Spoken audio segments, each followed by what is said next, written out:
quiser acompanhar o estudo dessa noite, basta erguer a mão. Temos Bíblias lá atrás e vai chegar uma Bíblia até você, tá? Quem precisar, tem uma pessoa aqui à frente, olha, pertinho da Sônia aqui, uma moça pedindo a Bíblia. Quem mais quer, precisa para acompanhar? Aqui, viu, Guga? Vem aqui à frente, aqui também. Mais uma Bíblia, vem aqui à frente para a pessoa que está acompanhando o Valmir. Vem, Adriana. Vamos lá. Apocalipse capítulo 22. Último capítulo de Apocalipse. Foram 5 ou 6 meses, né, pastor? Acho que quase 6 meses de estudo do livro de Apocalipse, verso a verso. Hoje o último capítulo. E como nós anunciamos na quarta-feira passada, na próxima quarta-feira, quem sabe o que nós vamos estudar aqui? Daniel. Não perca, tá bom? Nós vamos estudar o livro de Daniel, da mesma maneira que nós fizemos Apocalipse, verso a verso, os 12 capítulos de Daniel. Tem muita coisa importante e interessante no livro de Daniel. É o segundo livro profético, talvez os 2 livros proféticos mais importantes da Bíblia para os nossos dias sejam exatamente Apocalipse e Daniel, ou Daniel e Apocalipse. Já estudamos, estamos encerrando hoje. Na próxima quarta vamos começar o estudo do livro de Daniel. Além da sua presença, que é importante, aproveite que nós vamos começar a série de Daniel. É um bom momento para você convidar um amigo, uma pessoa. Por quê? Porque estas profecias, especialmente as do livro de Daniel, são profecias que a maior parte das pessoas não conhece. É uma maneira de se conhecer o Evangelho, se conhecer a Jesus, a palavra de Deus, de uma maneira que a pessoa não está acostumada. Eu, por exemplo, quando me converti, o capítulo 2 do livro de Daniel fala sobre aquele sonho de Nabucodonosor, né, a estátua. Essa é uma profecia fantástica para aquele que não confia na Bíblia, não crê na Bíblia, acha que não é a palavra de Deus. Não perca a oportunidade. É hora de você convidar o seu amigo, o seu chefe, o seu vizinho, o seu inimigo. Convide alguém. Traga aqui, porque é um momento importante de se ter contato com a palavra de Deus de uma maneira diferente, de uma maneira que a pessoa não está acostumada a ouvir. Portanto, faça isso. Na próxima quarta, assuma um compromisso. Já pense hoje, quem você vai trazer ou vai convidar? Você convida, quem traz é o Espírito Santo, mas você convida, a sua parte é convidar. Apocalipse 22, verso 1, e diz assim: Então me mostrou o rio da água da vida, claro como cristal, que procedia do trono de Deus e do Cordeiro. Para aqui. Na quarta-feira passada, porque aqui diz então, me mostrou, então é sequência de alguma coisa, né? Na quarta-feira passada, nós estudamos aqui o quê? Onde nós vamos morar na eternidade, onde os salvos irão morar, na Nova Jerusalém. Estudamos detalhes, né? Os muros, como é a cidade, as praças de ouro, as ruas de ouro como se fosse um cristal, os detalhes da cidade. Descobrimos que lá não vai haver noite, não vai ter igreja, porque é a presença do próprio Deus. Enfim, descobrimos uma série de coisas sobre o lugar onde os salvos irão morar. Depois desta visão que foi dada ao profeta João, então ele diz assim, depois de ter visto a Nova Jerusalém, ele diz, então me mostrou o rio da água da vida, claro como cristal, que vem de onde? Procedia? Do trono de Deus. De onde que esse rio saía? Vinha do trono de Deus. Um rio da água da vida. É um rio comum? Será que é igual ao nosso rio Tietê? Está brincando. Está brincando, né, seu Roberto? Será que a água é um pouquinho melhor? Aqui diz clara como cristal. Mas não é essa característica que mais chama a nossa atenção. É que é um rio da água da vida. Você consegue imaginar o que é isso? Água da vida. Uma água que ao tomarmos teremos vida eterna. Você conhece uma água assim hoje aí? Tem para vender? Mas diz que lá no céu vai ter um rio com essa água. Água da vida. E vinha de onde?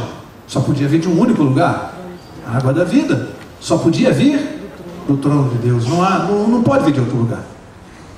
E aí, o que eu já aprendo nesse primeiro verso do capítulo 22? Eu aprendo que todas as bênçãos da minha vida, hoje, tudo de bom, todas as bênçãos que eu recebo, procedem do trono de Deus. A gente precisa entender isso.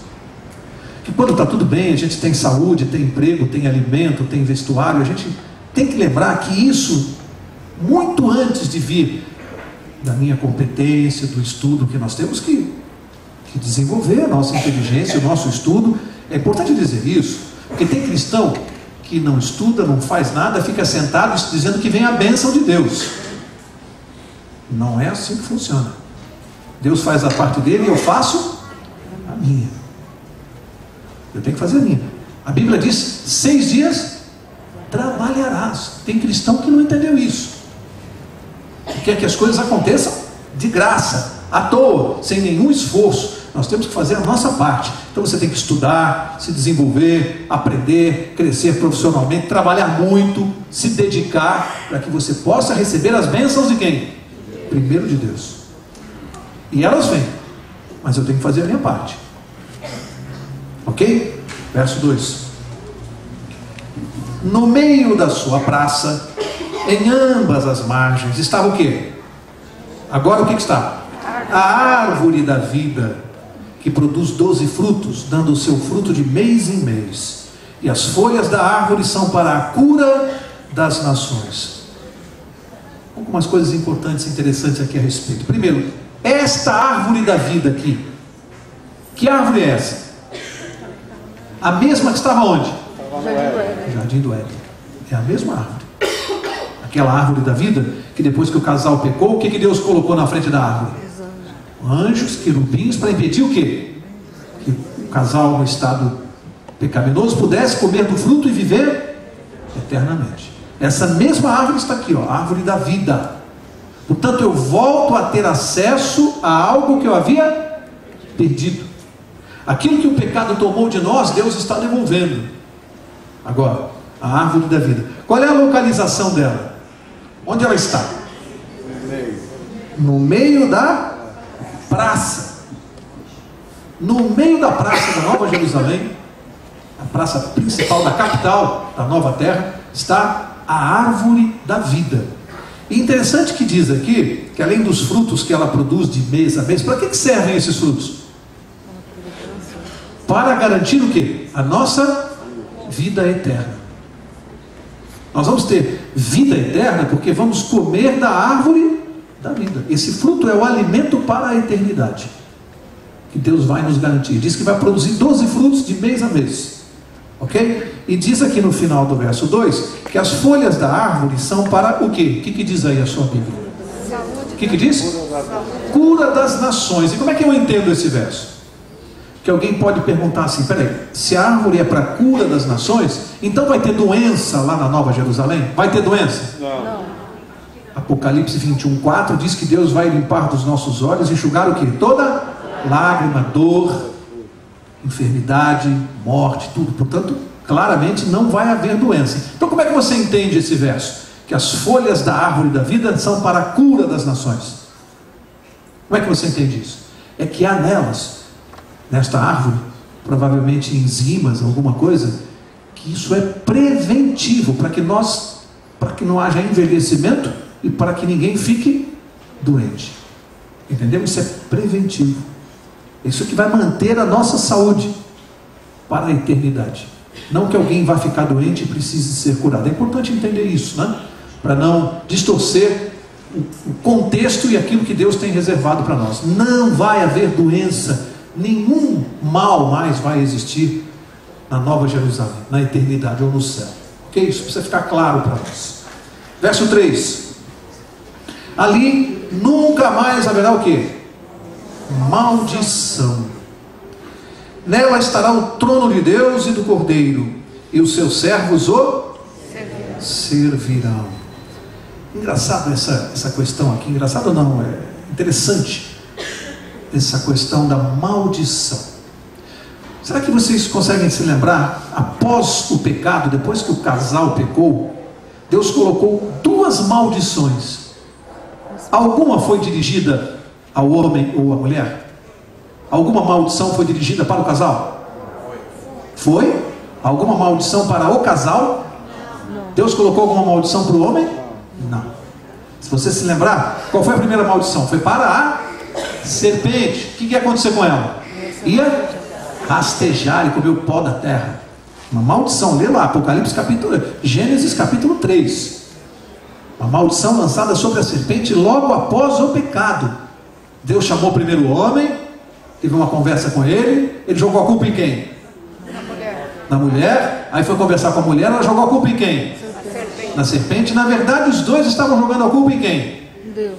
Em Deus, porque o homem disse: a mulher que tu me deste. E a mulher disse o quê? A serpente que o Senhor criou. Vamos jogando a responsabilidade para Deus. Aí chamou a serpente e sobre ela Deus colocou a primeira maldição. Ok? Portanto, aqui diz que lá não vai haver mais maldição. Significa que a extinção do pecado da terra, o aniquilamento completo do pecado, retira o quê? Toda a maldição. Não vai haver mais maldição. Maldição está ligada ao pecado. Onde não há pecado, não há maldição. Aí eu pergunto: será que é na vida de uma pessoa que vive em pecado? Porque pecado todos nós de alguma maneira cometemos, em maior ou menor quantidade. Quanto mais próximo de Jesus, menos pecado.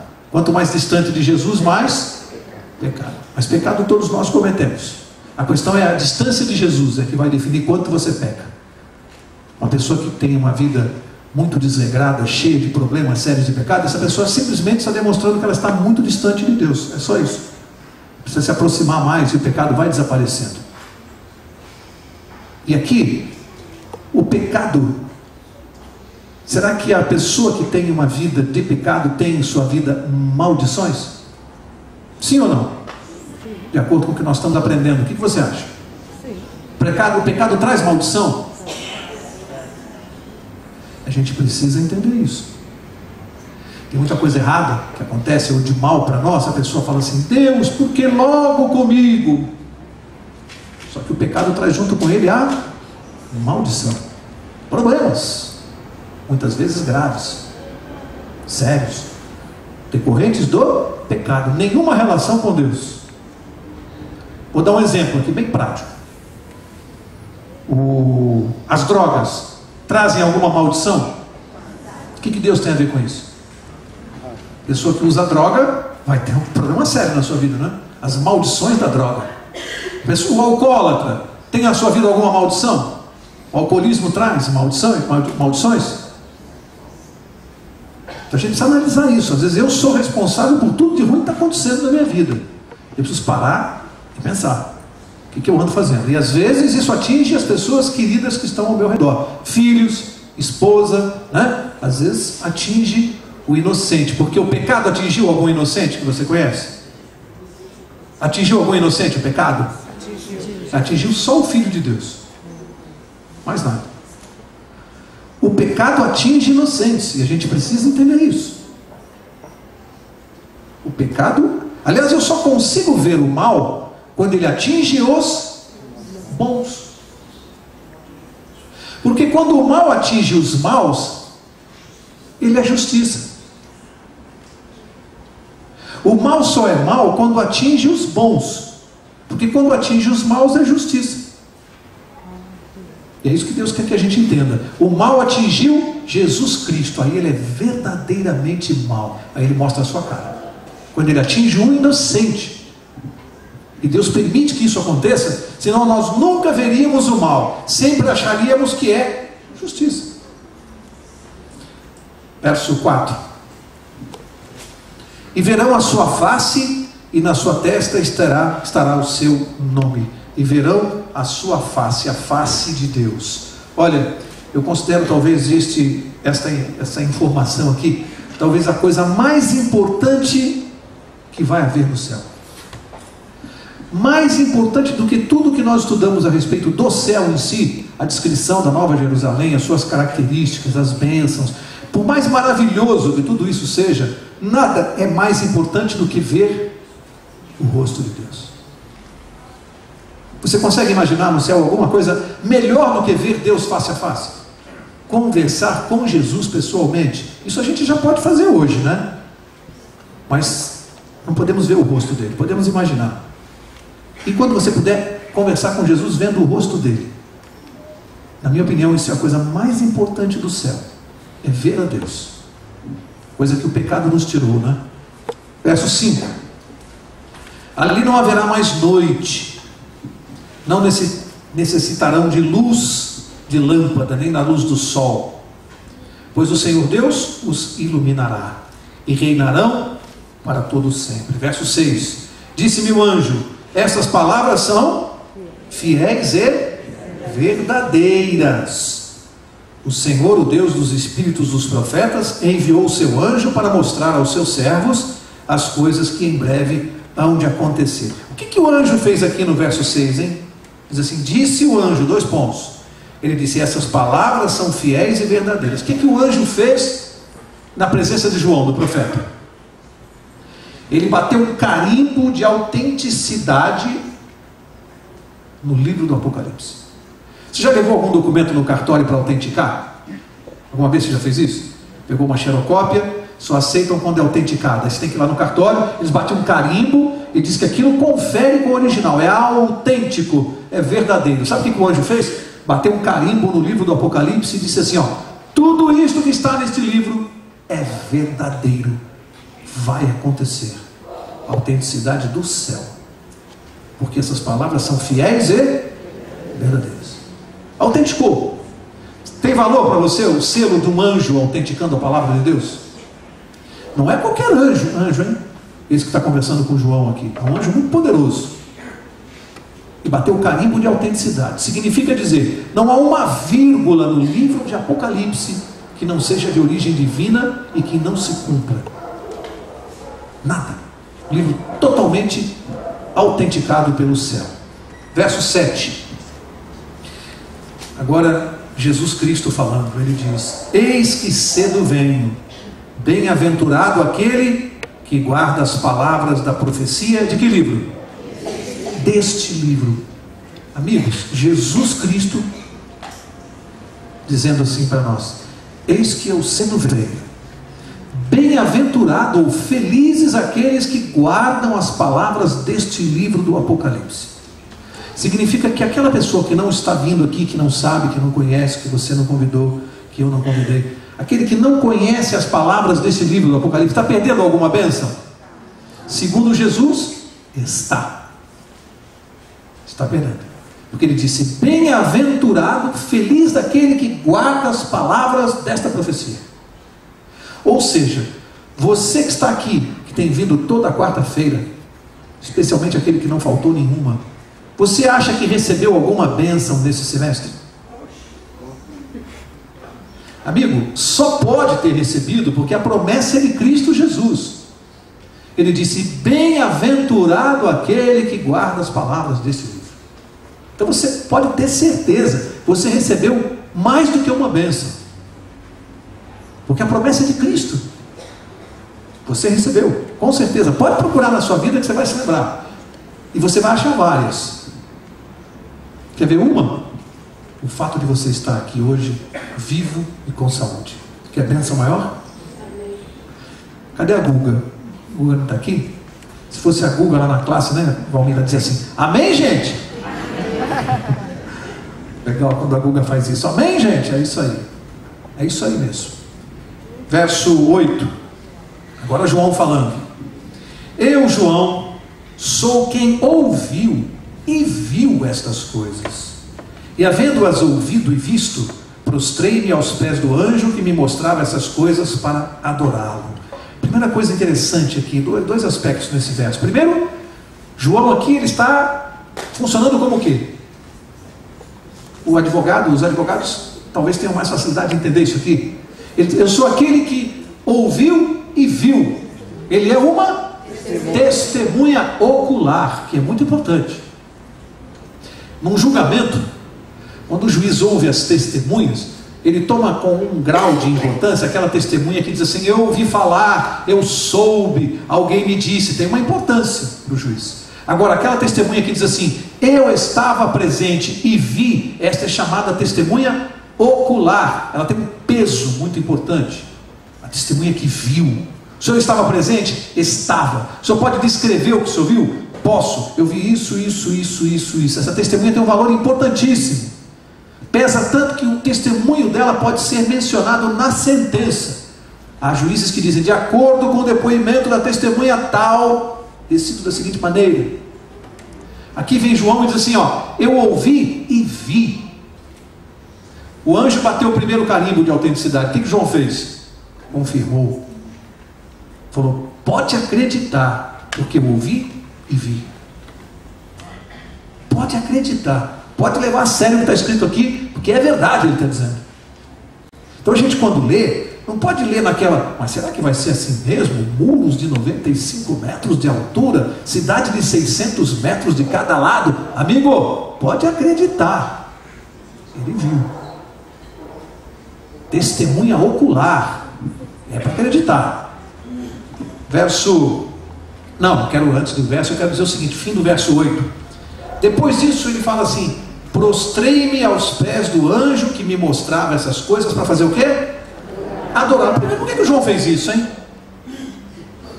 Por que ele ficou de joelhos na presença do anjo para adorá-lo? Eu só encontro uma explicação. Em que capítulo nós estamos? 22. Está no fim? O anjo tinha acabado de dar a revelação para ele? Como é que você acha que João ficou? João, pega tudo isso, põe no livro, escreve e conta. Você acha que ele não ficou emocionado? Que Deus mostrou para ele? Que viagem ele fez aqui? Jesus aparece e diz assim, eis que cedo venho. Aquele Jesus que ele deitou no ombro dele. Você acha que ele estava emocionado? Ele ficou tão emocionado que ele caiu de joelhos ali. E o que o anjo falou para ele? O que o anjo falou para ele? Vamos ver aqui? Verso 9. Então ele me disse, olha, não faças isso. Sou conservo teu e de teus irmãos, os profetas, e dos que guardam as palavras deste livro.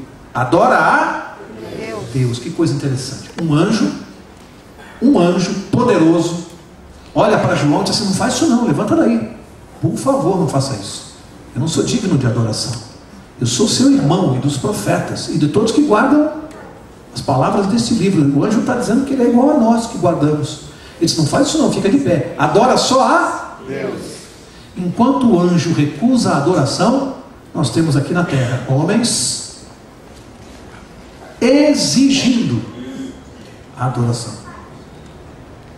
impondo a adoração. A história das religiões e da igreja está aí para a gente ler. Já estudamos aqui no livro de Apocalipse o que aconteceu na Idade Média, lá com a igreja de Roma, tudo aquilo que foi feito, essa história horrível. E esses homens continuam exigindo adoração. O que você sente quando você liga a televisão e vê um líder religioso visitar o seu país e as pessoas ficarem de joelhos para beijarem a mão dele e ele continuar ali aceitando aquilo, ao invés de dizer assim, por favor, fica de pé, não faz isso, adora só a Deus. Como você se sente ver um líder religioso aceitando a adoração? Triste, né? Para quem conhece a Bíblia, triste. Para quem sabe o que está por trás disso, é muito triste. Porque um líder religioso teria a obrigação de dizer, fica de pé e adora só a Deus. Obrigação. Verso 10. Disse-me ainda, não seles as palavras da profecia deste livro, porque próximo está o quê? O tempo. Não seles. O que é não selar? Não fechar. Quer dizer que o livro não é um livro fechado, o livro de Apocalipse. Interessante isso. O que quer dizer Apocalipse? Revelação. Vocês sabem, isso é muito importante saber, porque se você olhar jornalistas cultos, homens cultos, que falam e escrevem, eles dizem assim, porque você é um profeta do Apocalipse, dando a entender que profeta do Apocalipse é aquele que traz más notícias. O Apocalipse para as pessoas aí fora são desastres, catástrofes. Só que Apocalipse não quer dizer nada disso. Apocalipse quer dizer revelação. Portanto, o livro do Apocalipse não é o livro das catástrofes, é o livro das revelações. Portanto, se é para revelar, pode ser um livro fechado? Não, tem que ser um livro aberto, que é o livro da revelação. Diferentemente de alguns capítulos de Daniel, que nós vamos estudar, em que Deus diz, sela este livro, fecha até o tempo do fim. Diferentemente, Ali havia profecias que eram para ser fechadas e guardadas até o nosso tempo. Apocalipse não, é um livro aberto. Você pode ler, pode ter até dificuldade de entender, isso é uma outra coisa. Mas é um livro aberto, é uma revelação. Verso 11, diz assim: quem é injusto, faça injustiça ainda. Quem está sujo, suje-se ainda. Quem é justo, faça justiça ainda. E quem é santo, santifique-se ainda. O que este verso está dizendo para nós, hein? O verso 11 está retratando o que? Fechamento da porta da graça. Eu quero ler o verso 12 antes de comentar isso, porque ele tem muito a ver. Jesus falando agora, ele diz, repete, hein? Eis que cedo venho. Será que ele está brincando? Está mentindo? Quando ele diz que ele vem cedo, ele diz assim: a minha recompensa está comigo, para dar a cada um segundo o quê? A sua obra. Ora, ali diz, o verso anterior, o verso 11, fala sobre o fechamento da porta da graça. O que quer dizer isso, para quem não sabe? Quer dizer o seguinte: nós já sabemos por estudos anteriores, onde está Jesus hoje no céu? Em que lugar? No santuário celestial. Fazendo o quê? Intercedendo por nós, ministrando por nós. Tá? O que vai acontecer antes de Jesus voltar para vir nos buscar? Ele vai sair de onde? De onde ele está. No momento que ele deixa o santuário celestial, ele deixa de fazer o que por nós? Deixa de interceder. Significa que no momento que ele deixa o santuário, o que acontece com as pessoas? Quem tem em Jesus o seu intercessor, tem os seus pecados perdoados e paralisa ali o ato da sua salvação. É ali naquele momento. E quem não tem? O que acontece com os pecados dessas pessoas? Ficam sobre elas mesmas. Por isso o verso diz: quem é justo vai continuar justo, e quem é injusto vai continuar injusto. Ou seja, a partir dali não há mais possibilidade de alterar a situação. Quem está salvo, permanecerá salvo. Quem está perdido, permanecerá perdido. Fechou a porta da graça. Acabou a oportunidade. Em seguida Jesus está aqui e vem buscar. Não há mais oportunidade. É importante isso, porque há algumas pessoas que ensinam absurdos aí, que quando Jesus vier buscar os salvos, ainda vai haver uma oportunidade de segunda chance, uma segunda chance para as pessoas se salvarem. Mentira, a Bíblia não fala isso, a Bíblia fala o contrário disso. E a maior prova é que o próprio Jesus diz: eis que cedo venho, a minha recompensa está comigo para dar a cada um segundo a sua. Já está trazendo a recompensa, não tem segunda chance. Vai dar a cada um segundo a sua obra. Acabou. Não tem segunda chance. Acabou. Jesus deixou o santuário celestial, fechou a porta da graça, não modifica mais a situação das pessoas. Quem está salvo continua, quem não está, está perdido. E quando é que vai fechar a porta da graça? Você sabe? Nem eu. Significa que quando é que eu tenho que resolver minha vida com Deus? Agora. Gostei da resposta. Agora. Às vezes a gente ouve assim: hoje não. Hoje é muito. Hoje tem 24 horas. Eu não sei se eu vou sair daqui e tragicamente vou ser assaltado e morto ali na esquina. O que aconteceu para mim? Fechou a porta da. Não preciso esperar Jesus sair do santuário, porque para mim naquele momento acabou a minha oportunidade de salvação. Se eu não acertei a minha vida com Deus, acabou a oportunidade. Isso aqui não é evangelho trágico não, hein, gente? Eu não gosto desse tipo de evangelho. Evangelho de assustar as pessoas. Pregar Jesus dessa maneira não é meu estilo. Aceita Jesus, senão você vai ser assaltado e vai morrer. Isso aí não é o evangelho que a gente prega. Mas é uma verdade. É uma possibilidade que a gente não pode descartar.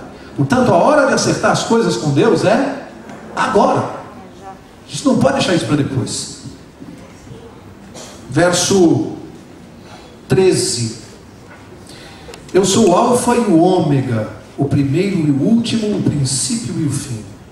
Verso 14. Bem-aventurados aqueles que lavam as suas vestes no sangue do Cordeiro, para que tenham direito à árvore da vida e possam entrar na cidade pelas portas. Um detalhe aqui, uma observação que cabe.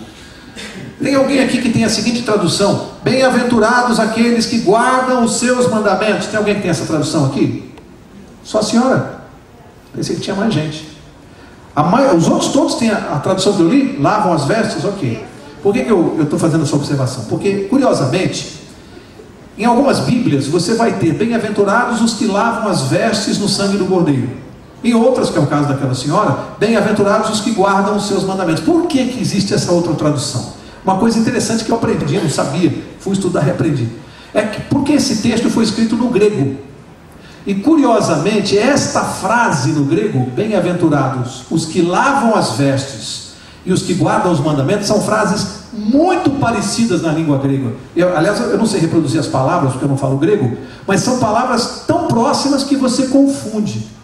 E elas têm quase que o mesmo sentido, porque lavar as vestes no sangue do cordeiro é praticamente a mesma coisa que guardar os mandamentos, porque só consegue guardar os mandamentos aquele que lava as suas vestes no sangue do cordeiro. Portanto, as duas traduções são aceitas. E tradutores que comentam isso diz que realmente é uma curiosidade bíblica, é um dos poucos versos onde a tradução do grego ela é complicada, porque são duas frases muito parecidas com sentidos muito próximos, tá? Por isso as duas traduções são aceitas. E aqui, a interessante sobre guardar os mandamentos, é bom a gente lembrar que ninguém é salvo porque guarda mandamento. Eu falo sempre isso aqui, porque às vezes você sai, vai lá para fora, você vai encontrar pessoas, irmãos evangélicos queridos, que vão dizer assim para você: ah, vocês estão lá na igreja adventista, onde eles ensinam que você precisa guardar os mandamentos para se salvar? Você precisa guardar o sábado para se salvar? Alguém aqui, alguma vez me ouviu pregar isso aqui? Você precisa guardar os mandamentos para se salvar? Então, nos defendam, por favor. Diga assim, ó, estou frequentando lá, nunca ouvi dizer isso. Ninguém guarda mandamento para se salvar, porque quem salva é Jesus. Salvar, jamais eu vou me salvar porque eu guardei mandamentos, jamais. Isso é salvação pelas obras, e a Bíblia não ensina isso, pelo contrário, condena isso. Que verso eu parei? 15. Ficarão de fora, olha só, hein? Ficarão de fora da nova terra os cães, os feiticeiros, os adúlteros, os homicidas, os idólatras e todo aquele que ama e pratica mentira. Interessante, porque logicamente que o livro do Apocalipse você está cansado de saber.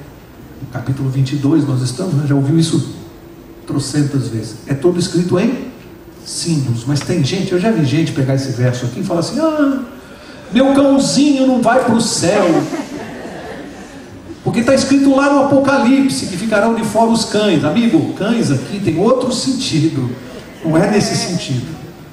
Os cães aqui, marca essa página aqui, ó, nós vamos voltar, a última página da Bíblia, né? Marca aí, vai aí para Filipenses capítulo 3, Filipenses 3 verso 2, e a própria Bíblia vai explicar o sentido de cães aqui, que é um sentido figurado. A quem se aplica esse título na Bíblia? Filipenses capítulo 3 verso 2. Filipenses 3, 2 diz assim, vou ler: acautelai-vos dos cães, acautelai-vos dos maus obreiros, acautelai-vos da falsa circuncisão. A expressão cães é utilizada na Bíblia para indicar quem? Os maus obreiros, aqueles que deturpam a palavra de Deus, aqueles que irresponsavelmente tomam a palavra de Deus e pregam absurdos com a palavra de Deus na mão, aqueles que estão brincando com a salvação dos outros, aqueles que estão brincando com a palavra de Deus. A Bíblia dá um título para eles. Como é que eles se chamam? Cães. Cães. Toda vez que você ouvir alguém pregando um absurdo, uma doutrina que não existe, e acreditando isto a palavra de Deus, este é um cão. Esses vão ficar de fora. Por quê? Porque Deus abomina quem faz isso. Significa que a responsabilidade dos ministros do Evangelho, estes que você vê nas televisões, a responsabilidade destes é dobrada. Estes vão responder. Quem brinca com a palavra de Deus vai responder. Por isso, é uma responsabilidade você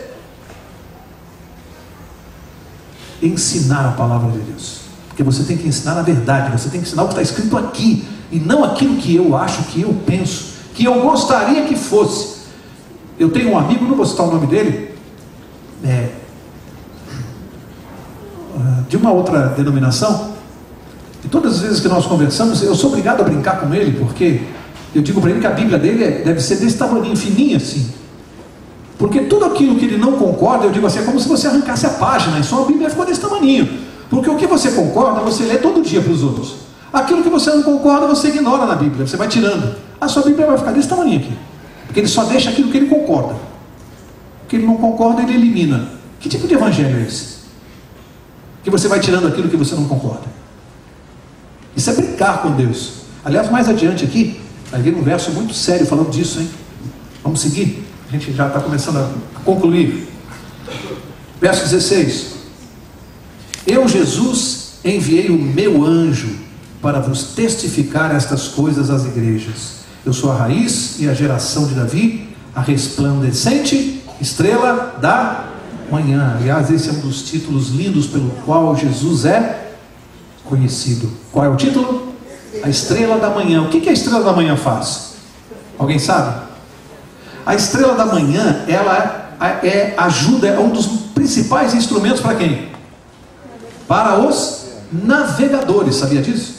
A estrela da manhã, ela ajuda o navegador a conhecer o caminho, o rumo. Quando Jesus diz, eu sou a estrela da manhã, o que ele está dizendo para mim e para você? Vocês que são navegantes deste mar da vida, confuso, turbulento, esse mar da vida é complicado para nós. Vocês que estão navegando nesse mar, eu sou a estrela da manhã. Olha para mim, que eu vou indicar o caminho e você não vai se perder. Coisa linda que ele está dizendo aqui. Confia em mim, olha para a estrela da manhã e você não vai se perder. O mar está complicado, está revolto, está anunciando tempestade, olha para a estrela da manhã e não se preocupa. É isso que ele está dizendo. Verso 17. O Espírito e a noiva vêm. Quem ouve, diga, vem. Quem tem sede, venha. E quem quiser, tome de graça da água da vida. Quanto custa a água da vida? Quanto custa? De graça. Água da vida eterna. Imaginou se fosse hoje aqui alguém que descobrisse a água da eternidade, da juventude. A pessoa pensa assim, uma água que você não fica doente, não vai morrer. A ciência descobriu. Por quanto eu ia vender a garrafa? Você falou 100 reais? Ah, sem preço, porque 100 reais 100 reais, nossa, eu vou estocar. Sem preço, né? Mas por quanto venderiam os homens, hein? Já imaginou? A água da eternidade? Sem preço, né? Sem preço. Só que aqui diz que é de graça. É só tomar, diz vem e beba. O problema é por que a gente não bebe se é de graça? Convite de Jesus, vem, toma da água que eu estou servindo para você. É de graça. E a gente fica relutando se vai beber ou não. Tem gente que prefere a branquinha. E essa aqui é de graça. É a água da vida, não é a branquinha da morte. Essa é a água da vida. Verso 18. Eu advirto a todo aquele que ouvir as palavras da profecia desse livro. Jesus faz o quê? Opa, para prestar atenção aqui, hein? O que ele faz? Adverte. Então vamos prestar atenção. Vamos prestar atenção. Eu advirto a todo aquele que ouvir as palavras deste livro. Se alguém lhes acrescentar alguma coisa, Deus lhes acrescentará as pragas que estão escritas neste livro. E se alguém tirar quaisquer palavras do livro desta profecia, Deus lhe tirará a sua parte da árvore da vida e da cidade santa que estão escritas neste livro. O que Deus vai fazer com aquele que acrescentar ou tirar alguma coisa desse livro? Aqueles que interpretam, dizendo que é isso, que é aquilo, que tiram o mandamento inteiro, tiram 2 mandamentos, dividem um, ensinam assim, o que Deus vai fazer? Cuidado. As pessoas que estão ensinando errado, tem que tomar muito cuidado. Porque Jesus diz, eu, Cristo, advirto. Não é o Mauro que vem aqui na frente dizer para vocês. Jesus está dizendo, eu advirto. E olha, quando Jesus diz isso, eu tremeria dele dizer isso para mim. Eu tremeria só de pensar em ensinar alguma coisa errada para alguém. Portanto, esse livro é para ser ensinado assim como ele é, sem tirar nem colocar. Se o mandamento está lá, é para ficar, não é para tirar. Não é para trocar. Não é para mexer. Não é para dizer assim, eu como representante de Deus na terra tenho autoridade para mexer. Eu tremeria em dizer isso. Eu tremeria. Essa é uma advertência que Cristo está fazendo. Depois de tudo aquilo que já constou da profecia que nós já estudamos, né? Para encerrar, interessante aqui no verso 17, que diz: quem tem sede venha, e quem quiser tome de graça. Nesse verso 17 eu deixei de comentar uma coisa muito interessante aqui. Não sei se vocês sabem, no tempo de Jesus vivia lá na Palestina, era deserto, né? E tinha aquelas caravanas de camelos, e eles iam quilômetros e quilômetros, e muitas vezes eles não conseguiam andar juntos. Andavam às vezes os camelos distantes uns dos outros, aquela caravana enorme, lá quem estava lá no início da fila nem via quem vinha lá atrás. E o primeiro da fila, quando ele avistava água, o que vocês acham que fazia? Alguém no deserto, quando avista água, ficava feliz ou triste? E fazia o que por detrás? Contava o que? Água, eu vi água ali na frente. Aí o de trás fazia o que? Falava pro de trás, porque não tinha microfone nem nada disso. Eles iam anunciando para quem vinha atrás: água é ali, ó. Iam indicando e iam passando para o de trás. Jesus falou assim: venha beber de graça, venha. Você que ouviu faz o quê? Fala pro outro.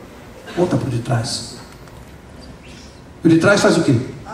Conta para o do lado. O Evangelho é isso. Conta que você viu a água da vida, você sabe onde tem. A gente tem que contar para os outros, é isso que ele está falando. Fala, vem, conta, espalha. Então, a mensagem chega para mim, eu recebo a informação que tem água ali na frente, saio correndo feliz e deixo toda a turma que vem atrás sem saber. Isso é ser cristão? Recebo a mensagem, digo, estou salvo, maravilha. E os outros? Cada um que se vire. É assim? A gente tem que contar. Os de trás, os do lado e os da frente. Porque tem gente na frente, às vezes, que também não viu direito ainda, né? Verso 20, penúltimo verso da noite. Aquele que dá testemunho destas coisas diz: certamente venho. Amém. Vem, Senhor Jesus. E aqui, amigos, você tem a última promessa de Jesus Cristo na Bíblia. A última. Quando eu li isso aqui, eu fiquei até emocionado lá no meu quarto quando eu li. A última promessa de Jesus. Você tem todo o livro. Quantas promessas você acha que Cristo fez? Nossa, não dá para contar. E aí você chega na última, ele diz: certamente venha. Essa foi a última promessa dele. Você acha, que chance você acha que tem disso, dele não cumprir? Que chance você acha que tem? A última promessa. Quantas vezes ele fez essa promessa? Alguns dizem que aproximadamente 2.500 vezes. Ele termina a última palavra dele para nós, o último recado, o último bilhete é: certamente venham. E agora o último verso vem a última oração que consta na Bíblia. Diz assim, não, ainda no verso 20, a última oração. Jesus fez a promessa: certamente venho. E a oração é: amém, vem. Senhor Jesus. Será que nós temos orado assim? Será que esse pedido tem estado na sua oração e na minha? Vem, Senhor Jesus. Sabe, essa é a essência da esperança do cristão. É a volta de Jesus. Tudo. A essência da nossa fé está nesse último verso aqui. A nossa esperança, a gente vive por isto aqui. Vem, Senhor Jesus. E o último verso diz: a graça do Senhor Jesus seja com todos. Amém. Amém. Que coisa linda. Que coisa linda. Eu não sei como você se sente ao ler este livro como nós lemos inteiro. Eu sei como eu me sinto. Que coisa linda, um Deus que se preocupa comigo. Toma tempo para mandar bilhete, recado. Toma tempo comigo, com você. Insiste conosco. Insiste, ele acha que nós temos jeito, que nós temos salvação. O que mais Cristo pode fazer para nos salvar? Eu não consigo imaginar. Tudo que ele podia fazer, ele já fez. E ainda continuou mandando recado e mandando bilhetes. Eu quero encerrar. Toda semana eu gosto de encerrar com uma história. Eu quero encerrar com uma história que eu já contei aqui na classe bíblica, mas vou contar de novo essa noite. Um menino paraplégico vivia numa cidade do interior. Paraplégico. Imagina uma cidade bem pequena. E ele era paraplégico, ficava na calçada pedindo esmola, dependendo de ajuda, numa rua sem nenhum movimento. Então imagina um menino paraplégico numa cidade do interior, numa rua sem movimento, dependendo da ajuda dos outros, sabe? Aquela ruazinha do interior que passa uma pessoa a cada 10 minutos, 5 minutos, aquela cidade calma. E o garoto sentado na calçada ali, dependendo de esmola. Na frente do portão de uma senhora. E todos os dias ela abriu o portão da casa e via aquele garoto ali naquela situação, no sol, na chuva, dependendo da esmola. Ela teve compaixão do menino e pensou: bom, eu moro sozinha, minha casa é pequena, mas eu tenho um sótão, eu vou reformar o sótão e vou colocar aqui, vou recolher esse menino e vou botar para morar ali. E assim ela fez, recolheu o garoto e colocou para morar no sótão. Mas ela foi além. Com as economias ela comprou uma cadeira de rodas para que aquele menino pudesse pelo menos se movimentar no quarto ali do sótão. Feito isso, ela foi além, começou a ensinar o garoto a ler e a escrever. E ela teve uma ideia, ela comprou uma Bíblia, caderno, lápis. E ela fazia assim, antes de sair do trabalho, ela fazia ele copiar um verso bíblico, e ficar copiando durante o dia, à noite ela chegava e corrigia. E com o tempo ele foi aprendendo a escrever, começou a copiar páginas. E depois de meses o menino já escrevia e copiava, e até que ele copiando a Bíblia, começou a entender alguns versos.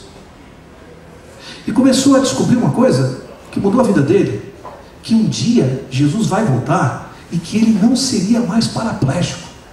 Ele seria transformado e no céu ele vai correr, vai jogar bola e vai brincar.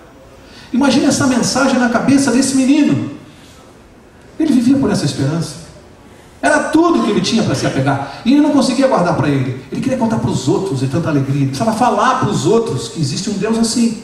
Então sabe o que ele fazia? Ele copiava os versos. Depois de copiar, ele arrancava a página do caderno. Coisa de garoto, fazia um aviãozinho de papel. Aí ele girava a cadeira de rodas até a janela e ficava esperando passar alguém com aquele aviãozinho com o verso bíblico. Quando apontava alguém na esquina, ele apontava assim o aviãozinho, esperava, mandava, mas o vento levava o avião e passava longe. Ele não desistia. Ele voltava para a cama, copiava mais o verso, arrancava a folha do caderno, fazia o aviãozinho, levava a cadeira até a janela, ficava esperando às vezes 10, 15 minutos. Apontava uma pessoa na esquina, ele respirava fundo e mandava o avião, e outra vez o vento levava. E assim passava-se um dia, uma semana, e o garoto não se conformava, e não desistia. Mas um dia, ele estava escrevendo um verso, ele teve uma ideia. Ele pensou: e se eu pedir para Jesus pilotar o meu avião? Eu vou experimentar. Escreveu o verso e falou: Senhor Jesus, eu queria que o Senhor levasse esse aviãozinho com essa mensagem para alguém. Amém, Senhor. Abriu os olhos. Pegou o aviãozinho, rodou a cadeira até a janela e ficou lá. Naquele dia nunca demorou tanto para passar uma pessoa, não vinha. E o garoto, com aquela esperança, de repente apontou o Senhor na esquina. Um homem de terno, gravata. Ele respirou fundo e falou assim: vai lá, Jesus. Soltou. O avião foi, quando o homem estava passando em frente ao portão, o aviãozinho fez assim, bateu no peito dele e caiu no chão. O homem viu que era um aviãozinho de papel, olhou, viu um garoto na janela, pensou: brincadeira de criança, foi dar o próximo passo, mas viu que tinha alguma coisa escrita, por curiosidade, agachou, pegou, abriu e leu o verso. Uma mensagem poderosa, né? Você conhece? Dizia assim: Deus amou o mundo de tal maneira que deu o seu Filho unigênito para que todo aquele que nele crê não pereça, mas tenha. E aquele homem leu aquilo, continuou indo para o trabalho, mas aquela frase começou martelando a cabeça dele. Continuou. Ele começou: por que para mim esse verso? E será que Deus está me mandando algum recado? E aí já começou a pensar na vida dele, as coisas erradas, o que ele vinha fazendo, e aquilo não tirou a paz dele. De tal maneira que ele chegou no trabalho, conversou com um amigo e contou. O amigo falou: ei, rapaz, vê esse direito aí, hein? Deus está te puxando a orelha aí. Isso não é uma coisa assim à toa, não. Você precisa ver isso. E o cara ficou com aquilo na cabeça e começou a se preocupar, procurou uma igreja, começou a ler a Bíblia e conheceu esse Jesus. Um ano depois ele havia se batizado. Batizado, ele lembrou do menino. Cidade pequena, ele falou: eu acho que eu lembro a rua e lembro até a casa. Eu preciso contar para esse garoto o que ele fez na minha vida. Ele mudou a minha vida. Pegou o carro, um homem com posses, boa situação financeira, achou a rua com facilidade, olhou e falou: aquela casa, tenho certeza, estou com a campainha. Atendeu a senhora. Ele explicou rapidamente, ela falou assim: não, é o garoto que mora ali em cima, tal, ele fica com essa brincadeira de ficar jogando avião. O senhor, desculpa se ele incomodou o senhor. Ele disse: não, o senhor não está entendendo. Ele não me incomodou, esse menino mudou a minha vida. Eu preciso falar com ele, é só poder chamar para ele vir aqui que eu queria conhecê-lo. Ela disse: infelizmente ele não vai poder vir. Ué, por que não pode? Porque ele é paraplégico e ele fica no andar de cima. O homem disse: o menino é paraplégico? Esse que jogou o aviãozinho para mim é paraplégico. A senhora permite que eu suba? Eu preciso conhecê-lo. A mulher achou aquilo estranho, um homem querendo entrar na minha casa para conhecer o garoto, mas ele estava tão aflito que ela acompanhou e ele subiu. Quando chegou no quarto, estava o garoto na cadeira de rodas, branquinho, sem tomar sol, raquítico, um monte de aviãozinho pelo chão em cima da cama. Ele ficou emocionado de ver aquela cena. Olhou para o menino e disse: garoto, você não sabe o que você fez na minha vida com esses aviões. Eu quero dizer uma coisa para você, se eu não fizer alguma coisa por você, eu não vou ter paz na minha vida. Eu preciso fazer uma coisa. Você vai me dizer qual é o seu maior sonho e eu preciso realizar. Eu não quero saber o que é. Você diz qual é o seu sonho. Se eu não realizar, eu não vou ter paz. Pede o que você quiser. Eu tenho condição financeira. Pede o que você quiser. Pensa, teu maior sonho. O menino não pensou 5 segundos. Olhou rápido para ele e falou assim: ah, o meu maior sonho. O olho dele brilhava. Eu queria tanto morar numa rua mais movimentada.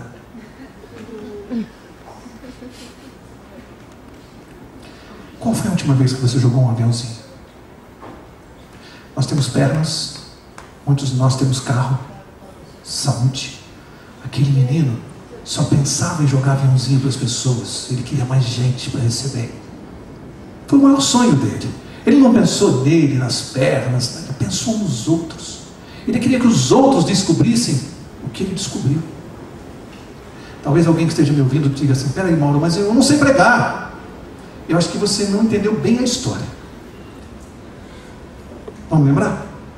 Ele fez o aviãozinho, mas o aviãozinho não ia a lugar nenhum, o vento levava. Os aviãozinhos que nós construímos são assim. Mas quando ele pediu para o piloto do universo dirigir, mudou tudo. Amigo, faz o seu aviãozinho. Não importa se você não sabe pregar, não sabe cantar, não sabe falar, faz seu aviãozinho. Se a asa está quebrada, entrega na mão do piloto do universo e você vai ver o que ele faz com o teu aviãozinho. O problema não está no avião, está no piloto. Confia nele. Você vai ver lá na eternidade, lá na Nova Jerusalém, você vai conhecer pessoas que vão te contar o que o seu aviãozinho fez nas mãos desse piloto. Na próxima quarta nós vamos estudar o livro de Daniel. Vamos continuar na companhia de Jesus. Vamos continuar aprendendo com ele, descobrindo essas coisas. Mas agora, ao ir para casa, pensa para quem você vai mandar seu aviãozinho hoje à noite ou amanhã de manhã. Pensa. Depois você vai contar para nós aqui. Eu vou pedir para o pastor orar essa noite, pastor, em especial por esses aviãozinhos, viu, pastor? Tem muita gente que ainda não sabe e precisa saber. Tem muita gente que está perdendo essas bênçãos. E o pastor vai orar por isso nesse momento.